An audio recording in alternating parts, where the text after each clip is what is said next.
দোস্ত আমাদের মানিকগড় athletic coaching centre, আমি সেন্টারের পক্ষ থেকে মাস্টারমশাই বলছিলাম। যেহেতু আমাদের অলরেডি এসএসসি জিডির এক্সাম শেষ হয়ে গেছে, তা আমরা মাঠ শুরু করে দিয়েছি। তারা সব পরপর মাঠে আসছে, আর কিছু ছেলে এখনও বাড়িতে আছে। তা আজকে যে আমাদের রোটেশনে যেসব ছেলেমেয়েরা মাঠে এসেছে, 5 কিলোমিটার মাঠ করালাম। কেউ 20 মিনিট, কেউ 21 মিনিট, 22 মিনিটে সব মাঠ কমপ্লিট করেছে। তাই একটু আপনি দেখিয়ে দিন ক্যামেরাম্যান, এই আমাদের এসএসসি জিডির ছেলে এবং মেয়েরা। একটু ফাস্ট দূরত্ব দেখাবেন। কমজোরি সেই ছেলে কটাকে নিয়ে এসেছি।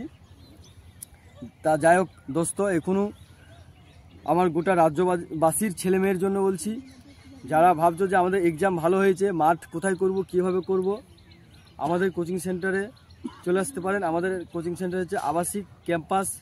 এখানে থাকা খাওয়া খুব সুন্দর পরিবেশে আছে, এবং স্ক্রিনে নাম্বার দেওয়া আছে, এবং ডিসক্রাইবে লিঙ্ক দেওয়া আছে, এবং ইউটিউব চ্যানেল আছে, একটু ফলো করবেন এবং সাবস্ক্রাইব করবেন। তার পাশাপাশি আবারও বলছি, আমি পশ্চিমবঙ্গ জেলাবাসীর ছেলেদের জন্য বলছি, আপনারা আমাদের সেন্টারে অবশ্যই চলে আসতে পারেন। জয় হিন্দ, নমস্কার।